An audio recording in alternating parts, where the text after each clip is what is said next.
নমস্কাৰ, মই মজিদ। বন্ধুসকল, বলগতে চাওক আজি সন্ধিয়াৰ 7টা গুৰুত্বপূৰ্ণ খবৰ। প্ৰথমটো খবৰ, ৰাজ্যৰ লাখ লাখ মেট্ৰিক পৰীক্ষাৰ্থীলৈ জৰুৰী খবৰ। এতিয়াৰ পৰা মেট্ৰিক পৰীক্ষা দিবলৈ হ'লে পৰীক্ষাৰ্থীৰ থাকিব লাগিব বেংক একাউণ্ট। পৰীক্ষাৰ্থীৰ বেংক একাউণ্ট থকাটো বাধ্যতামূলক। এই সন্দৰ্ভত প্ৰয়োজনীয় নিৰ্দেশনা জাৰি অসম ৰাজ্যিক বিদ্যালয় শিক্ষা পৰিষদৰ। ৰাজ্যৰ লাখ লাখ মেট্ৰিক পৰীক্ষাৰ্থীৰ বাবে জৰুৰী খবৰ। প্ৰতিগৰাকী মেট্ৰিক পৰীক্ষাৰ্থীৰ বেংক একাউণ্ট থকাটো বাধ্যতামূলক। প্ৰপত্ৰ পূৰণৰ সময়ত দিব লাগিব নিজৰ নামত থকা বেংক একাউণ্টৰ তথ্য। অক্টোবৰৰ পৰা আৰম্ভ হ'ব মেট্ৰিক পৰীক্ষাৰ্থীৰ প্ৰপত্ৰ পূৰণ প্ৰক্ৰিয়া, আৰু তাৰ আগেয়ে পৰীক্ষাৰ্থীগৰাকীয়ে খুলিব লাগিব বেংক একাউণ্ট।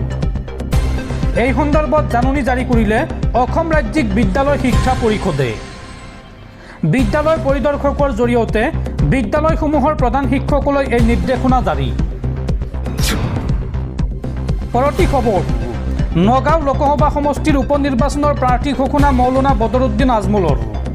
নগাঁৱত AIUDFৰ প্ৰাৰ্থী হ'ব প্ৰাক্তন আমছুৰ সভাপতি ৰেজাউল কৰিম চৰকাৰ। এই ঘোষণা AIUDF প্ৰধান মৌলানা বদৰুদ্দিন আজমলৰ।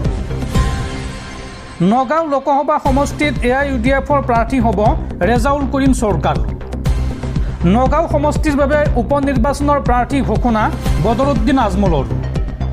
কংগ্ৰেছৰ লগত কোনো কাৰণতে মিত্ৰতা নকৰে আজমলে। নগাঁৱৰ লোকসভা নিৰ্বাচনত অকলে প্ৰতিদ্বন্দ্বিতা কৰিব AIUDFে। কংগ্ৰেছৰ ওপৰত বিশ্বাস নাই, জয়ী হ'লেই বিজেপিত যোগদান কৰে। এই মন্তব্য বদৰুদ্দিন আজমলৰ। শিৱসাগৰত এই গুৰুত্বপূৰ্ণ মন্তব্য কৰে মৌলানা বদৰুদ্দিন আজমলে। আৰু আজমলৰ ঘোষণাৰ পিছতে এই সন্দৰ্ভত প্ৰতিক্ৰিয়া প্ৰকাশ কৰিছে ৰেজাউল কৰিম চৰকাৰে। ৰেজাউল কৰিম চৰকাৰে এই সন্দৰ্ভত কয় যে দলে প্ৰাৰ্থিত্ব দিলে মই পৰিকল্পনা কৰিহে নিৰ্বাচনত অৱতীৰ্ণ হ'ম। প্ৰাৰ্থিত্ব প্ৰসংগত সভাপতিয়ে এতিয়ালৈকে মোক জনোৱা নাই। দলে যাক প্ৰাৰ্থিত্ব দিয়ে তাকে আঁকোৱালি ল'ম বুলি মন্তব্য ৰেজাউল কৰিম চৰকাৰৰ। আৰু লগতে আজমলৰ সুৰতে সুৰ মিলাই কংগ্ৰেছৰ ওপৰত বিশ্বাস নাই বুলি মন্তব্য ৰেজাউল কৰিম চৰকাৰৰ। পৰৱৰ্তী খবৰ, ডবকাত বাংলাদেশীৰ সন্দেহত 2 সন্তানসহ মহিলাক আটক। 2টি সন্তানক লৈ বাংলাদেশৰ পৰা আহি সজাৰ ছাইদুল ইছলামৰ সৈতে বিবাহ পাশত আবদ্ধ হৈছিল মহিলাগৰাকী। আটকাধীন মহিলাগৰাকীৰ নাম খাদিজা বেগম। ধৃত খাদিজাৰ লগত আছে 2 সন্তান। 3 বছৰ পূৰ্বে বাংলাদেশৰ পৰা আহিছিল খাদিজা বেগম। ছাইদুল ইছলাম নামৰ এজন যুৱকৰ আশ্ৰয়ত আছিল খাদিজা, আৰু বৰ্তমান ছাইদুল ইছলামো আৰক্ষীৰ জালত পৰিছে। ডবকা আৰক্ষীয়ে গ্ৰেপ্তাৰ কৰিছে মহিলাগৰাকীৰ লগতে ছাইদুল ইছলামকো। দৰ্শকসকল, আৰু বহুতো গুৰুত্বপূৰ্ণ খবৰ আছে।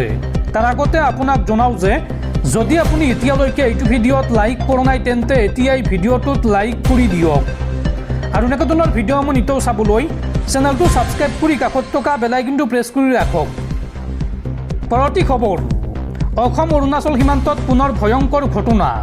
TMPKৰ প্ৰতিবাদৰ মাজতে ধেমাজিত উত্তপ্ত পৰিস্থিতি।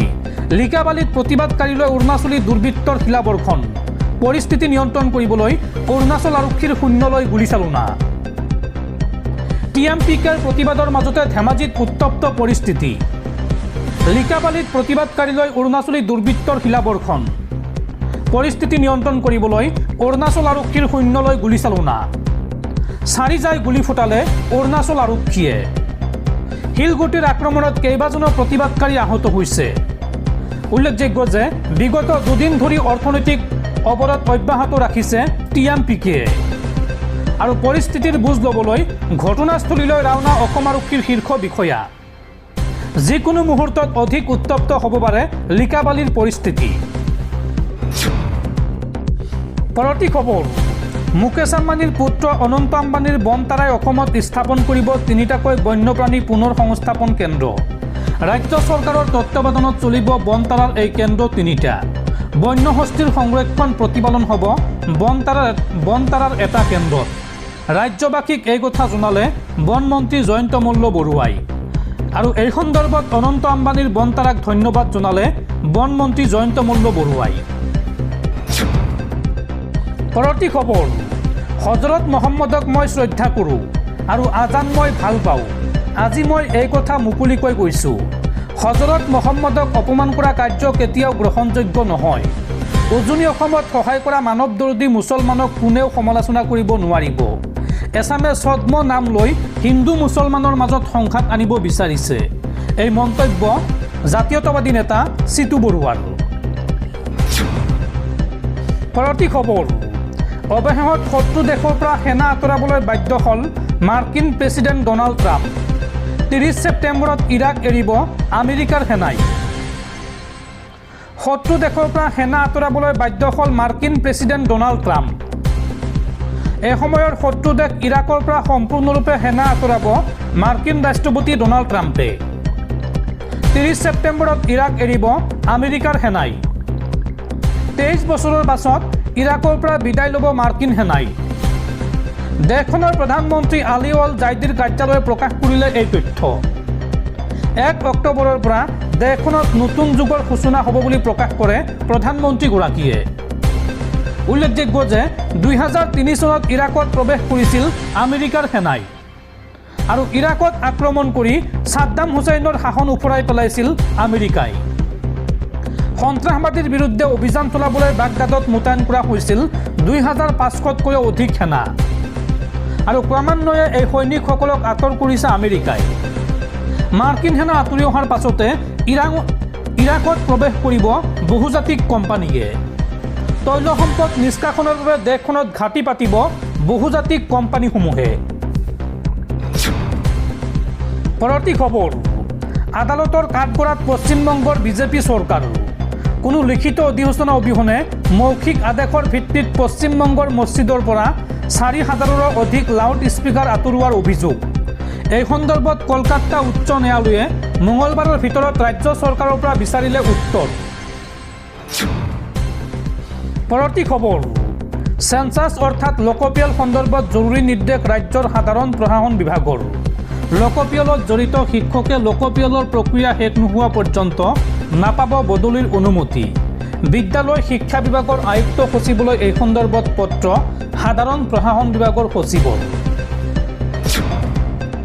পৰৱৰ্তী খবৰ, পুনৰ আন্দোলনত নামিব কক্ৰজ জনতা পাৰ্টি। যন্তৰ মন্তৰতে শেষ নহয়, আহি আছে ছিজন 2। এইবাৰ ডাঙৰ আন্দোলনৰ প্ৰস্তুতি কক্ৰজ জনতা পাৰ্টিৰ। এই ঘোষণা অভিজিৎ দীপকেৰ। দিল্লীৰ যন্তৰ মন্তৰত ছাত্ৰ আন্দোলনৰ পাছত পুনৰ বৃহৎ আন্দোলনৰ প্ৰস্তুতি আৰম্ভ কৰিছে কক্ৰজ জনতা পাৰ্টিয়ে। বুধবাৰে দলটোৰ প্ৰতিষ্ঠাপক অভিজিৎ দীপকে ঘোষণা কৰে যে অতি সোনকালে আৰম্ভ হ'ব যন্তৰ মন্তৰ ছিজন 2। তেওঁ কয় যে এইবাৰ আন্দোলন কেৱল দিল্লীৰ যন্তৰ মন্তৰতে সীমাবদ্ধ নাথাকিব।